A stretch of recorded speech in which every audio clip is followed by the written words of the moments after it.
السلام علیکم ورحمۃ اللہ وبرکاتہ. آواز آ رہی ہے؟ آواز آ رہی ہے؟ اگر تو کوئی جواب دے دیں. صاف آواز آ رہی ہے؟ جی.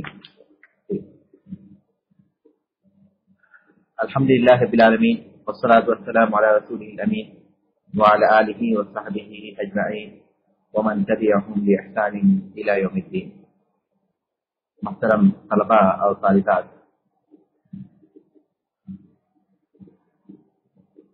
سوالات اور اس کے جوابات یہ ہم کر رہے ہیں، اور آج ہمارا درس بھی سوالات و جوابات ہی سے متعلق ہے. 6 سوال تک ہم لوگ کر چکے ہیں. اب 7واں سوال ہم کو شروع کرنا ہے.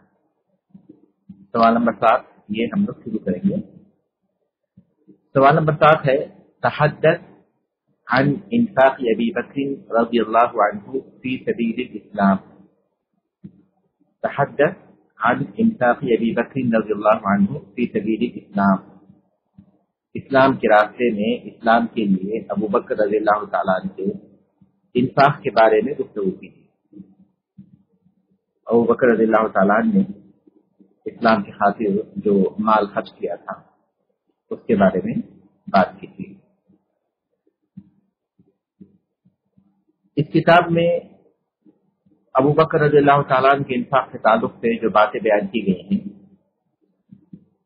ہم اپنے جواب کو انہی باتوں تک محدود رکھیں گے. اور یہ کتاب مختصر ہے اور اس میں نکات کی شکل میں کچھ اشارے کیے گئے ہیں. تو اس کتاب میں جو باتیں بیان کی گئی ہیں ابو بکر صدیق رضی اللہ تعالیٰ عنہ کے انفاق کے سلسلے میں، ان میں یہ بات بھی ہے کہ ابو بکر رضی اللہ تعالیٰ عنہ جب مسلمان ہوئے تھے، جب اسلام میں داخل ہوئے تھے، تو ان کے ساتھ 40,000 درہم تھے، اور جب ان کا انتقال ہوا تو نہ ان کے پاس کوئی درہم تھا اور نہ دینار تھا.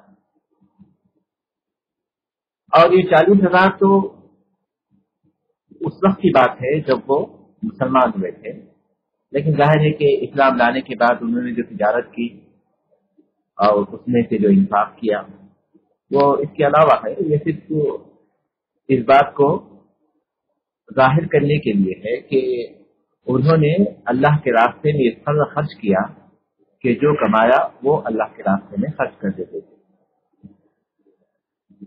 تو ان کے خرچ کی، انفاق کی جو صورتیں تھیں، اس میں 3 صورتیں بیان کی گئی. ابو بکر صدیق رضی اللہ تعالیٰ عنہ کے انفاق کی 3 صورتیں اس کتاب میں بیان کی گئی ہیں. سب سے پہلی بات یہ ہے کہ وہ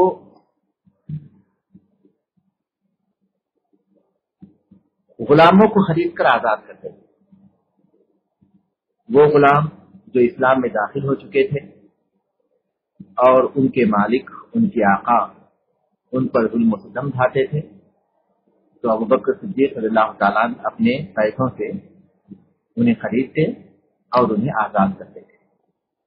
جیسا کہ بلال ابن رباح، عامر ابن فہیرہ اور بنو معمل کی ایک لونڈی کو ابو بکر صدیق رضی اللہ تعالیٰ عنہ نے اپنے مال سے خرید کر آزاد کیا. اور بھی تھے غلام اور لونڈیاں جن کو ابو بکر صدیق رضی اللہ تعالیٰ نے اپنے مال سے خرید کر آزاد کیا تھا. لہذا ابو بکر رضی اللہ تعالیٰ کے انفاق کی پہلی صورت یہ تھی کہ وہ اپنے مال سے غلاموں کو خرید کر آزاد کرتے تھے. اور ان کے انفاق کی دوسری صورت یہ تھی کہ اللہ کے رسول صلی اللہ علیہ وسلم نے جب انہیں اس بات کی خبر دی کہ انہیں ہجرت کی اجازت دی گئی ہے اور ابو بکر صدیق رضی اللہ تعالیٰ رسول اللہ صلی اللہ علیہ وسلم کے ساتھ رہیں گے، تو انہوں نے ہجرت کے لیے اپنا سارا مال اللہ کے رسول صلی اللہ علیہ وسلم کے تصرف میں دے دیا. یعنی سارا مال اللہ کے رسول صلی اللہ علیہ وسلم کے حوالے کر دیا تھا، گویا کہ آپ جیسے چاہیں اس طرح اس مال کو خرچ کریں۔ تو ہجرت کے موقع پر ابو بکر صدیق رضی اللہ تعالیٰ نے اپنا مال خرچ کیا تھا اللہ کے رسول صلی اللہ علیہ وسلم کے کہنے کے مطابق۔ تو ان کے انفاق کی دوسری صورت یہ تھی کہ ہجرت کے موقع پر انہوں نے اپنا مال اللہ کے رسول صلی اللہ علیہ وسلم کے تصرف میں دے دیا تھا۔ اور ان کے انفاق کی تیسری صورت یہ تھی کہ مدینے میں جو غریب مسلمان تھے، فقراء، محتاج، ان کی وہ مدد کرتے تھے۔ جیسا کہ مصطح ابن اثاثہ رضی اللہ تعالیٰ عنہ تھے، جو ابو بکر صدیق رضی اللہ تعالیٰ عنہ کے رشتہ دار بھی تھے، ان پر بھی وہ ماہانہ خرچ کرتے تھے، ماہانہ انہیں خرچ کے طور پر رقم دیتے تھے۔ لیکن اتفاق سے اپنی سادگی کی وجہ سے یا پھر منافقین کی باتوں میں آ کر مصطح ابن اثاثہ رضی اللہ تعالیٰ عنہ ان لوگوں میں شامل ہو گئے تھے جنہوں نے ام المومنین عائشہ رضی اللہ تعالیٰ عنہ پر تہمت لگائی تھی۔ اور اس کے بعد جب عائشہ رضی اللہ تعالیٰ عنہ کی براءت کے بارے میں قرآن مجید میں آیات نازل ہوئی تو بکر صدیق رضی اللہ تعالیٰ نے قسم کھائی تھی کہ اب وہ مصطح کی کوئی مدد نہیں کرے گی۔ لیکن سورہ نور میں جب یہ آیت نازل ہوئی وَلَا يَأْتَلِ أُولُو الْفَضْلِ مِنْكُمْ وَالسَّعَةِ أَنْ يُؤْتُوا أُولِي الْقُرْبَى وَالْمَسَاكِينَ وَالْمُهَاجِرِينَ فِي سَبِيلِ اللَّهِ، تم میں جو طاقت والے ہیں، فضل والے ہیں، انہیں اس بات سے قسم نہیں کھانا چاہیے کہ وہ قرابت داروں کو، مساکین کو اور اللہ کے راستے میں ہجرت کرنے والوں کو نہیں دیں گے یا ان کی مدد نہیں کریں گے، بلکہ انہیں چاہیے کہ معاف کریں، درگزر کریں۔ الا تحبون ان یغفر اللہ لکم، اللہ تعالیٰ نے فرمایا کہ کیا تم نہیں چاہتے کہ اللہ تمہیں معاف کر دے؟ لہذا غلطیاں تو انسان سے ہو جاتی ہیں اور تم سے بھی غلطیاں ہوتی ہیں۔ جب تم یہ چاہتے ہو کہ اللہ تعالیٰ تمہاری غلطیوں کو درگزر کرے، تمہیں معاف کرے، تو تمہیں چاہیے کہ تم دوسروں کو بھی معاف کرو۔ جب یہ آیت نازل ہوئی تو ابو بکر صدیق رضی اللہ تعالیٰ نے کہا کہ ہاں کیوں نہیں، اللہ تبارک تعالیٰ ہم چاہتے ہیں کہ اللہ ہمیں معاف کر دے۔ لہٰذا انہوں نے مصطح رضی اللہ تعالیٰ عنہ کی امداد جاری کر دی اور پھر کبھی اسے بند نہیں کیا۔ تو یہ ان کے مدد کی تیسری صورت ہے۔ تو اس سوال کا جواب یہ ہے کہ ابو بکر صدیق رضی اللہ تعالیٰ عنہ کے اسلام کے راستے میں خرچ کرنے کی بہت سی صورتیں تھیں۔ ان میں پہلی صورت یہ تھی کہ وہ اپنے مال سے غلاموں کو خرید کر آزاد کرتے تھے، اور دوسری صورت یہ تھی کہ ہجرت کے موقع پر انہوں نے اپنا سارا مال اللہ کے رسول صلی اللہ علیہ وسلم کے تصرف میں دے دیا تھا، اور تیسری صورت یہ تھی کہ مدینے میں جو فقراء مساکین مسلمان تھے ان کی وہ اپنے مال سے مدد کرتے تھے۔ یہ ساتواں سوال تھا۔ اب آٹھواں سوال دیکھیے، بین بعض المواقف فی حیات ابی بکر رضی اللہ عنہ والتي يتبين من خلالها جهاده بنفسه في سبيل الله۔ بین بعض المواقف فی حیات ابی بکر، ابو بکر صدیق رضی اللہ تعالیٰ عنہ کی زندگی کے بعض مواقف بیان کیجیے۔ والتي يتبين من خلالها، جس سے معلوم ہوتا ہو، جہادہ بنفسہ فی سبیل اللہ، جس سے اللہ کے راستے میں ان کے جہاد کے بارے میں معلوم ہوتا ہو۔ یعنی ابو بکر صدیق صلی اللہ تعالیٰ نے جو اللہ کے راستے میں جہاد کیا تھا، اللہ کے راستے میں جہاد کرنے کے سلسلے میں انہوں نے جو کچھ کیا ہے اس میں سے بعض صورتیں، بعض مواقف بیان کی تھی۔ ابو بکر صدیق رضی اللہ تعالیٰ کے جہاد فی سبیل اللہ کے بعض مواقف بیان کیجیے۔ ابو بکر صدیق رضی اللہ تعالیٰ کے جہاد فی سبیل اللہ کے بعض مواقف یا بعض صورتیں بیان کیجیے۔ ابو بکر صدیق رضی اللہ تعالیٰ کے اللہ کے راستے میں جہاد کرنے کے بہت سے پہلو تھے۔ اس کتاب میں بعض پہلو بیان کیے گئے، ان میں سب سے پہلو یہ ہے اور پہلا موقف یا پہلی صورت یہ ہے کہ انہوں نے اللہ کے رسول صلی اللہ علیہ وسلم کے ساتھ تمام غزوات میں شرکت کی۔ رسول اللہ صلی اللہ علیہ وسلم کے ساتھ تمام غزوات میں شریک رہے۔ یہ پہلی چیز ہے۔ اور جو بڑے غزوات ہوئے اس میں سب سے پہلے غزوہ بدر تھی، غزوہ بدر، اور جو آخری تھی وہ تبوک تھی۔ تو ابوبکر صدیق رضی اللہ تعالیٰ تمام غزوات میں شریک رہے۔ دوسرا پہلو ان کے اللہ کے راستے میں جہاد کرنے کا یہ تھا کہ وہ رسول اکرم صلی اللہ علیہ وسلم کا دفاع کرتے تھے۔ مشرکین آپ کو جو تکلیفیں پہنچاتے تو ابوبکر صدیق رضی اللہ تعالیٰ اللہ کے رسول صلی اللہ علیہ وسلم کا دفاع کرتے اور مشرکین کو روکتے تھے۔ جیسا کہ مختلف سندوں سے تاریخ میں اور احادیث میں یہ بات بیان کی گئی کہ رسول اکرم صلی اللہ علیہ وسلم جب ایک دفعہ کعبے کے صحن میں نماز پڑھ رہے تھے تو عقبہ بن ابی معیط پیچھے سے آیا، آپ کو کاندھوں سے پکڑ لیا اور آپ کے گلے میں چادر ڈال کر اسے لپیٹ دیا اور اسے رسول اکرم صلی اللہ علیہ وسلم گلے میں ڈال کر اسے کھینچنے لگا اور آپ کو سخت تکلیف ہونے لگی، گلا گھٹنے لگا۔ اتنے میں ابوبکر صدیق رضی اللہ عنہ کو پتہ چلا تو وہ دوڑتے ہوئے آئے، عقبہ بن ابی معیط کو اس کے کاندھوں سے پکڑ کر ہٹا دیا اور کہنے لگے اتقتلون رجلا ان یقول ربی اللہ وقد جاءکم بالبینات من ربکم، کیا تم ایک شخص کو صرف اس لیے قتل کرتے ہو کہ وہ کہتا ہے کہ میرا رب اللہ ہے اور تمہارے پاس اپنے رب کے پاس واضح نشانیاں لے کر آیا ہے۔ اس کا نتیجہ یہ ہوا کہ عقبہ بن ابی معیط اور اس کے ساتھ جو مشرکین تھے وہ اللہ کے رسول صلی اللہ علیہ وسلم کو چھوڑ کر ابوبکر صدیق رضی اللہ تعالیٰ پر ٹوٹ پڑے اور انہیں مارنے لگے۔ تو ابوبکر صدیق رضی اللہ تعالیٰ کے اللہ کے راستے میں جہاد کی دوسری صورت یہ تھی کہ وہ اللہ کے رسول صلی اللہ علیہ وسلم کا دفاع کرتے تھے اور مشرکین آپ کو تکلیف پہنچاتے تو آپ انہیں روکتے تھے۔ اور تیسری صورت یہ تھی کہ ہجرت کے موقع پر اللہ کے رسول صلی اللہ علیہ وسلم کے ساتھ تھے اور غار میں بھی آپ کے ساتھ رہے، جبکہ جانتے تھے کہ رسول اکرم صلی اللہ علیہ وسلم کے ساتھ ہجرت کا سفر کرنا یہ سب سے خطرناک بات ہوگی، کیونکہ مشرکین آپ کو تلاش کرنے کے لیے، آپ کو پکڑنے کے لیے اپنی پوری قوت جھونک دیں گے، اور یہی ہوا بھی۔ لیکن اس کے باوجود بھی ابوبکر صدیق اللہ تعالیٰ نے کمان شجاعت سے کام لیتے ہوئے اللہ کے رسول صلی اللہ علیہ وسلم کے ساتھ ہجرت کی اور غار میں آپ کے ساتھ رہے۔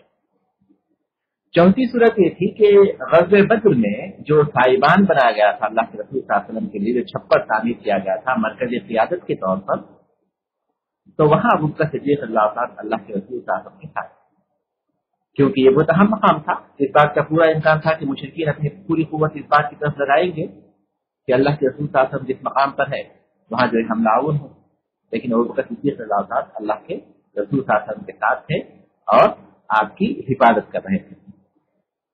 چوتھی صورت یہ تھی کہ حنین میں جب اچانک بنو حوازن کے لوگوں نے اچانک مسلمانوں پر حملہ کر دیا تو بہت سے مسلمان تھے جن کے قدم لڑ کر آ گئے اور بھاگ کھڑے ہوئے، جیسا کہ اللہ تبارک تعالیٰ نے اس بات کا ذکر کیا کہ اپنی کثرت کی وجہ سے وہ سمجھ رہے تھے کہ آدمی شکست نہیں ہوگی، لیکن اس کا نتیجہ یہ ہوا کہ پہلے ہی قدم پر، پہلے ہی مقام پر ابھی وہ راستے سے گزر ہی رہے تھے کہ بنو حوازن کے تیر اندازوں نے جب اچانک اس پر حملہ کیا تو بد حواس ہو گئے اور ادھر ادھر بھاگ گئے۔ لیکن اس موقع پر جو تھوڑے سے صحابہ ثابت قدم تھے اس میں ابوبکر رضی اللہ تعالیٰ عنہ تھے۔ تو چوتھی صورت یہ تھی کہ حنین میں ابوبکر رضی اللہ تعالیٰ عنہ ثابت قدم رہے، اور یہ پانچویں صورت تھی۔ اور چھٹی صورت یہ تھی کہ رسول اکرم صلی اللہ علیہ وسلم کی وفات کے بعد اسامہ رضی اللہ تعالیٰ عنہ کا جو لشکر آپ نے تیار کیا تھا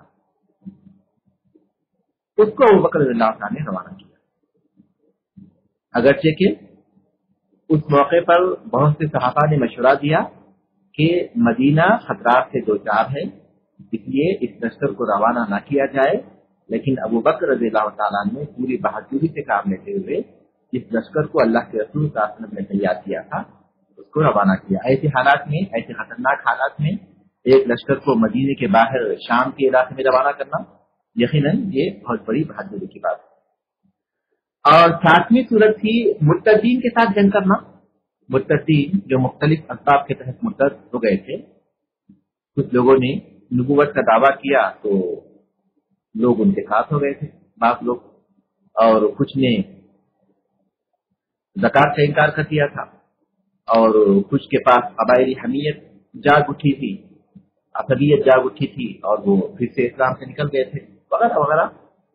تو ابوبکر صدیق رضی اللہ تعالیٰ نے فیصلہ کیا کہ ان کے ساتھ جنگ کی جائے گی. لہٰذا ایسے سخت حالات میں انہوں نے جنگ کی اور مرتدین کے ساتھ اپنی جنگ میں کامیاب رہے. تو ایک بار پھر میں اس کا جواب دے دوں عناوین کے طور پر کہ ابوبکر صدیق رضی اللہ تعالیٰ کے اللہ کے راستے میں جہاد کرنے کی بہت سی صورتیں تھیں. پہلی صورت تھی کہ وہ تمام غزوات میں شریک رہے. دوسری صورت یہ تھی کہ اللہ کے رسول صلی اللہ علیہ وسلم کا دفاع کرتے اور مشرکین آپ کو تکلیف پہنچاتے تو انہیں روکتے تھے. اور تیسری صورت یہ تھی کہ ہجرت میں آپ کے ساتھ رہے، ہجرت کے خطرناک سفر میں آپ کے ساتھ رہے اور ہار میں بھی آپ کے ساتھ تھے. چوتھی صورت یہ تھی کہ بدر میں جو صاحبان بنایا گیا تھا وہاں اللہ کے رسول صلی اللہ علیہ وسلم کے ساتھ تھے. پانچویں صورت یہ کہ حنین کے موقع پر ثابت قدم رہے. اور چھٹی صورت یہ تھی کہ لشکر اسامہ کو روانہ کیا. اور ساتویں صورت یہ تھی کہ مرتدین کے ساتھ جنگ کرنے کا فیصلہ کیا اور جنگوں میں ان کے ساتھ کامیاب رہے. 8واں سوال ہو چکا، تو اب 9ویں سوال کی طرف آئیے. اذکر بعض النصوص الواردة فی فضل ابی بکر رضی اللہ عنہ. ابوبکر صدیق رضی اللہ تعالیٰ عنہ کی فضیلت کے بارے میں جو نصوص آئے ہیں ان میں سے بعض نصوص ذکر کی ہیں. نصوص یہ نص کی جمع ہے اور یہاں سے مراد قرآن یا حدیث ہے. قرآن یا حدیث ہے جس کو ہم نصوص کہتے ہیں. تو ابوبکر صدیق رضی اللہ تعالیٰ کی فضیلت میں بعض نصوص بیان کی. ابوبکر صدیق رضی اللہ تعالیٰ کی فضیلت میں بعض آیات بھی ہیں جن میں ان کی فضیلت کی طرف اشارہ ملتا ہے، اور حدیث تو بہت زیادہ ہے اور کتاب میں بہت سی احادیث بیان کی گئی ہیں. آیات میں سورہ توبہ کی آیت دیکھیے، ثانی اثنین اذ ہما فی الغار اذ یقول لصاحبہ لا تحزن ان اللہ معنا. دو میں کے دوسرے جب وہ دونوں غار میں تھے اپنے ساتھی سے کہہ رہے تھے آپ کہ غم نہ کرو، اللہ تعالیٰ ہمارے ساتھ، غم نہ کرو، افسوس نہ کرو، بلکہ گھبراؤ مت، اللہ تعالیٰ ہمارے ساتھ ہے. تو وہاں ابوبکر صدیق رضی اللہ تعالیٰ کا ذکر کیا گیا. اور احادیث ابوبکر رضی اللہ تعالیٰ کی فضیلت میں بہت زیادہ ہے، جیسا کہ صحیح بخاری صحیح مسلم کی مشہور حدیث ہے. عمرو بن عاص رضی اللہ تعالیٰ نے رسول اللہ صلی اللہ علیہ وسلم سے سوال کیا کہ سب سے زیادہ آپ کو کون محبوب ہے؟ تو آپ نے جواب دیا کہ عائشہ رضی اللہ تعالیٰ عنہا.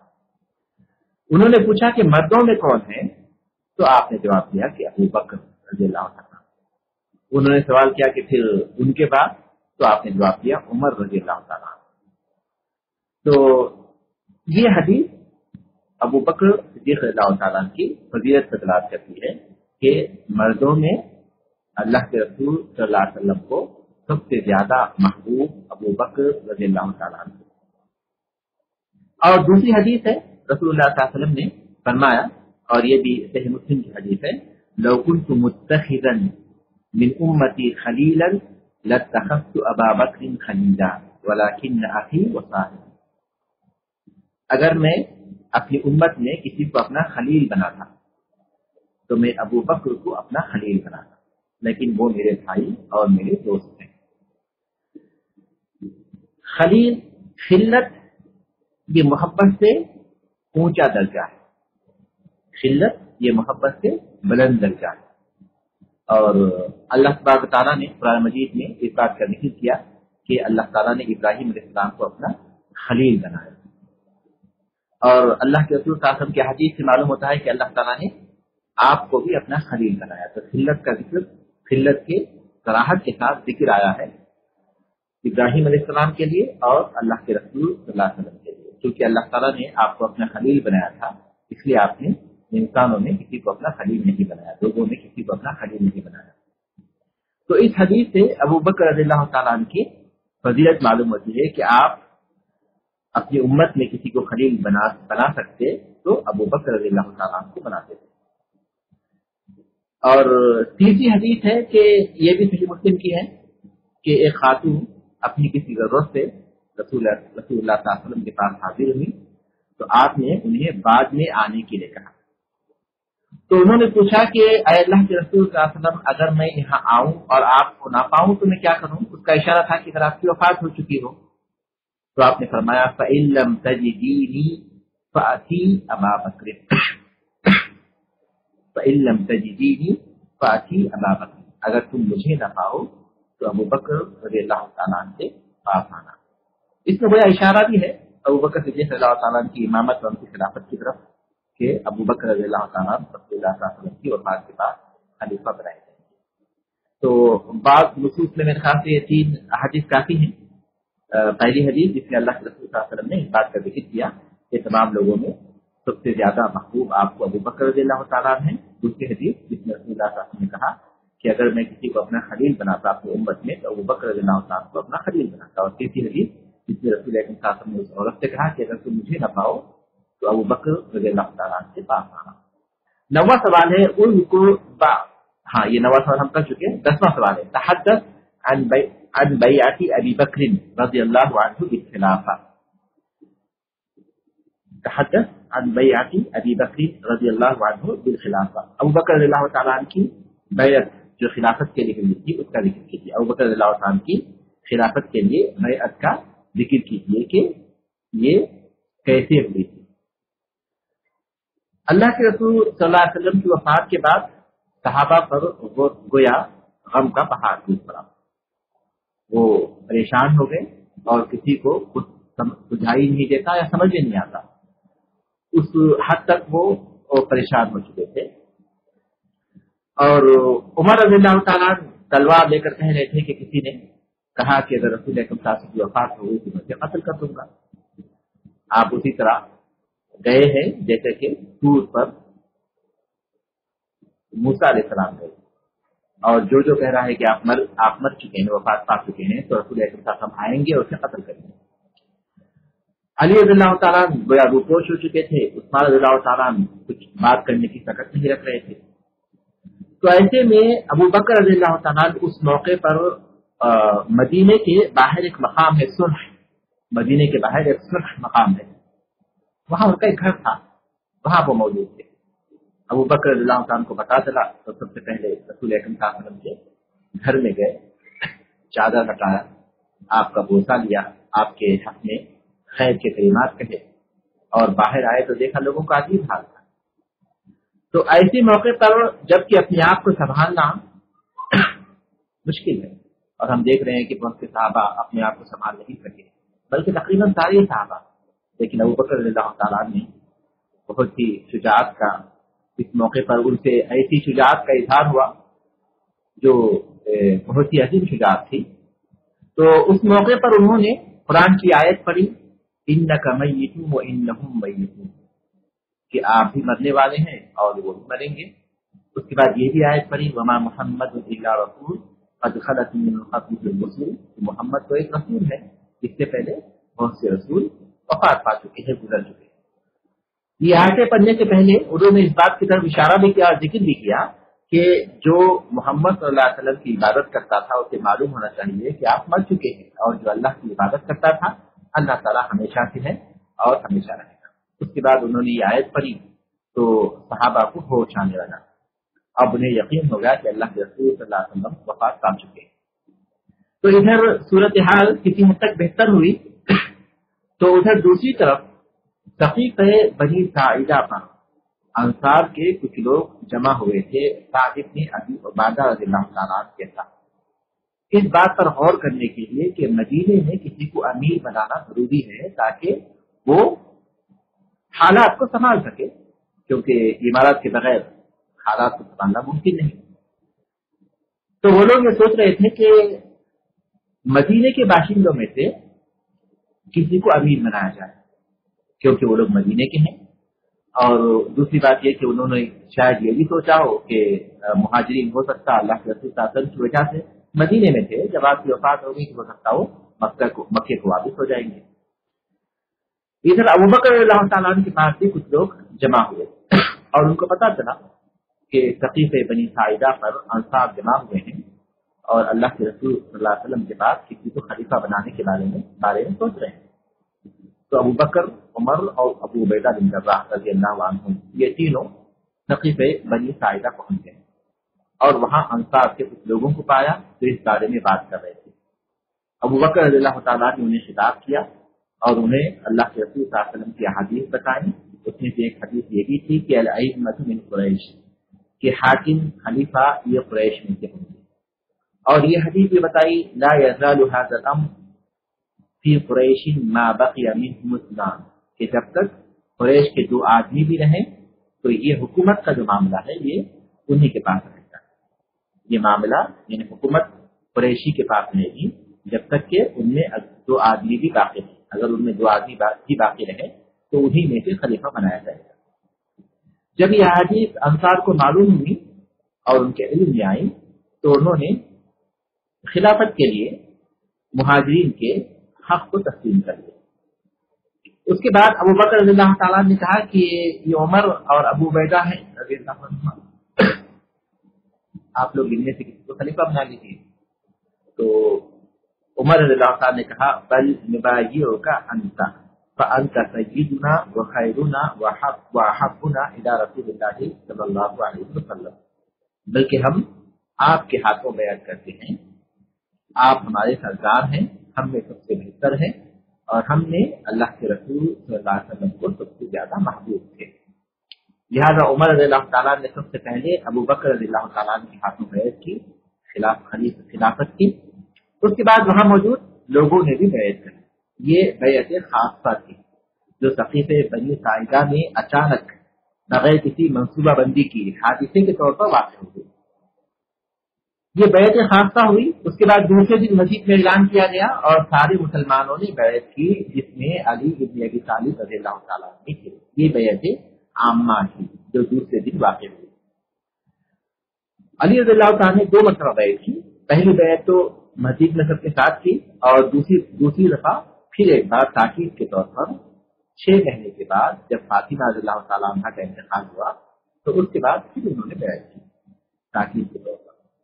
تو اس طرح ابو بکر صدیق رضی اللہ تعالیٰ عنہ کی خلافت کی بیعت مکمل ہوئی۔ تو ابو بکر صدیق رضی اللہ تعالیٰ عنہ کی خلافت کی جو بیعت ہوئی وہ اللہ کے رسول صلی اللہ علیہ وسلم کی وفات کے دن ہی ہوئی، اور وہ ثقیفہ بنی ساعدہ میں پہلی بیعت ہوئی جسے بیعت خاصہ کہتے ہیں، جس کی تفاصیل کا میں نے ذکر کیا۔ اس کے بعد دوسرے دن مسجد میں عمومی بیعت ہوئی جسے ہم بیعت عامہ کہتے ہیں۔ اس کے بعد 11واں سوال ہے اکتب مذکرات تاریخیۃ عما یلی، حسب ذیل چیزوں کے بارے میں تاریخی نوٹس لکھیے، کچھ نوٹس لکھیے، تاریخی نوٹس لکھیے حسب ذیل چیزوں کے بارے میں۔ الف ہے انفاذ جیش اسامہ، جیش اسامہ یعنی اسامہ رضی اللہ تعالیٰ عنہ کے لشکر کی روانگی، اس کے بارے میں آپ تاریخی نوٹ لکھیے۔ رسول اکرم صلی اللہ علیہ وسلم نے حجۃ الوداع کے واپسی کے بعد شام میں رومیوں کو سبق سکھانے کے لیے اور شام کے جنوب میں قبیلے خزاعہ کے جو عرب رہتے تھے ان کو سبق سکھانے کے لیے ایک لشکر تیار کیا تھا۔ قبیلے خزاعہ والوں کو اس لیے کہ غزوہ موتا میں انہوں نے رومیوں کا ساتھ دیا تھا۔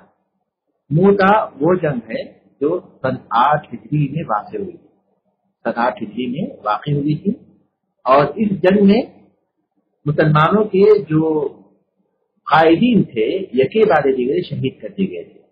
سب سے پہلے زید بن ثابت رضی اللہ تعالیٰ شہید ہو گئے، اور اس کے بعد سب سے پہلے جعفر رضی اللہ تعالیٰ تھے، زید بن حارثہ، ثابت نہیں، نوٹ کر لیجیے، زید بن حارثہ۔ تو زید بن حارثہ رضی اللہ تعالیٰ جو کہ اسامہ رضی اللہ تعالیٰ کے والد تھے وہ شہید کر دیے گئے، پھر جعفر طیار، جعفر ابن ابی طالب رضی اللہ تعالیٰ شہید کر دیے گئے، پھر عبداللہ ابن رواحہ رضی اللہ تعالیٰ شہید کر دیے گئے۔ تینوں قائدین یکے بعد دیگرے اس میں شہید کر دیے گئے۔ تو رسول اکرم صلی اللہ علیہ وسلم نے رومیوں کو اور شام کے جنوب میں جو قبیلہ خزاعہ کے لوگ رہتے ہیں ان کو سبق سکھانے کے لیے سن 10 ہجری میں حجۃ الوداع سے واپسی کے بعد ایک لشکر تیار کیا تھا، اور اس میں کافی بڑے بڑے صحابہ بھی تھے۔ لیکن اس لشکر کی روانگی سے پہلے اللہ کے رسول صلی اللہ علیہ وسلم بیمار ہو گئے، جس کی وجہ سے یہ لشکر مقام جرف، مدینے کے شمال میں، مدینے کے باہر ایک مقام کا نام ہے، جرف نام ہے اس کا، تو اس مقام پر یہ لشکر رک گیا انتظار کرتے ہوئے نئے احکام کے سلسلے میں، نئے تعلیمات کے سلسلے میں۔ لیکن اللہ کے رسول صلی اللہ علیہ وسلم کی وفات ہو گئی تو اس کے بعد یہ لشکر مدینے میں واپس آ گیا۔ ابوبکر صدیق اللہ تعالیٰ خلیفہ بن گئے تو صورتحال عرب کی بہت زیادہ خطرناک ہو چکی تھی، کیونکہ عرب کے بعد علاقوں میں ارتداد پھیل چکا تھا، کچھ لوگوں نے نبوت کا دعویٰ کیا تھا وغیرہ وغیرہ۔ ان تمام حالات میں ابوبکر صدیق اللہ تعالیٰ نے اس لشکر کو روانہ کرنے کا فیصلہ کیا۔ لوگوں نے روکنا چاہا، عمر بن خطاب رضی اللہ تعالیٰ عنہ پہنچے اور جو صورتحال خطرناک صورتحال ہے اس کی طرف اشارہ کیا اور اس لشکر کی روانگی کو روکنے کا انہیں مشورہ دیا۔ لیکن ابوبکر رضی اللہ تعالیٰ نے یہی بات کہی، ما كنت لأحل راية عقدها رسول اللہ صلی اللہ علیہ وسلم، جس جھنڈے کو رسول اللہ صلی اللہ علیہ وسلم نے باندھا ہو اس کو میں کھول نہیں سکتا۔ اور انہوں نے یہ بھی کہا کہ جس لشکر کو اللہ کے رسول صلی اللہ علیہ وسلم نے جانے کا حکم دیا ہو، میری یہ جرأت نہیں ہے کہ میں اس کی روانگی کو روک سکوں۔ اس کے بعد لوگوں نے کہا کہ اسامہ رضی اللہ تعالیٰ عنہ نوجوان ہیں اور لشکر میں بڑے بڑے صحابہ ہیں، تو کسی تجربے کار صحابی کو ان کی جگہ پر امیر بنایا جائے۔ تو ابوبکر رضی اللہ تعالیٰ نے یہی جواب دیا کہ رسول اکرم صلی اللہ علیہ وسلم نے جس کو امیر بنایا ہو ابوبکر ان کو معلوم نہیں کرنا، لہٰذا ابوبکر صدیق رضی اللہ تعالیٰ نے اس لشکر کو روانہ کرنے کا فیصلہ کیا۔ تو دو طرح کے مشورے آئے تھے صحابہ کی طرف سے، ایک یہ کہ اس لشکر کو فی الحال روانہ نہ کیا جائے تاکہ مدینے کی حفاظت کے کام آ سکے، لیکن ابوبکر رضی اللہ تعالیٰ نے یہی جواب دیا کہ اللہ کے رسول صلی اللہ علیہ وسلم نے جس لشکر کو روانہ کرنے کا حکم دیا ہے میں اسے روک نہیں سکتا۔ اور دوسرا مشورہ تھا کہ ان کے اسامہ رضی اللہ تعالیٰ کو کے بجائے کسی اور کو امیر بنایا جائے، تو انہوں نے یہی جواب دیا کہ اللہ کے رسول صلی اللہ علیہ وسلم نے جس کو امیر بنایا ہو میں اسے ہٹا نہیں سکتا۔ آخرکار یہ لشکر روانہ ہوا، ابوبکر رضی اللہ تعالیٰ نے اس لشکر کے ساتھ بہت دور تک چلے اور انہیں نصیحت کی کہ کسی کو دھوکہ نہیں دینا، غداری نہیں کرنا، خیانت نہیں کرنا، عورتوں کو، بچوں کو، بوڑھوں کو اور مذہبی لوگوں کو جو ہتھیار نہ اٹھائیں ان کو قتل نہیں کرنا، درختوں کو نہیں جلانا وغیرہ وغیرہ۔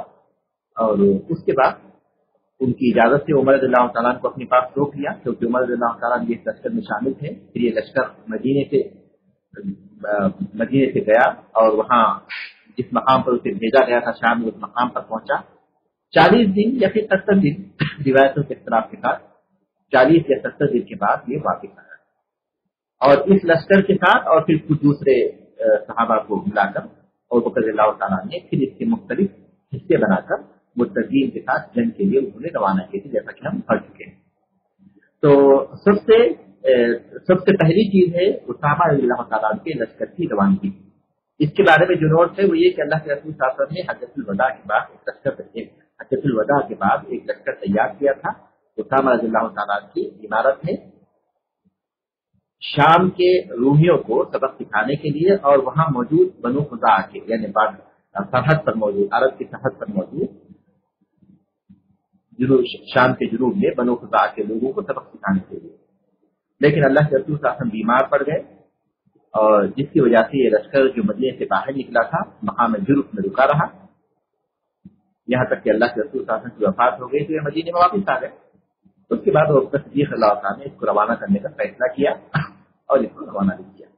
اس کے بعد یہ لشکر کامیاب ہو کر واپس آ گیا۔ اس کے بعد دوسری چیز ہے الردۃ فی الیمامہ، یمامہ میں ارتداد، یمامہ میں فتنہ ارتداد جو پھیلا اس کا ذکر کیجیے۔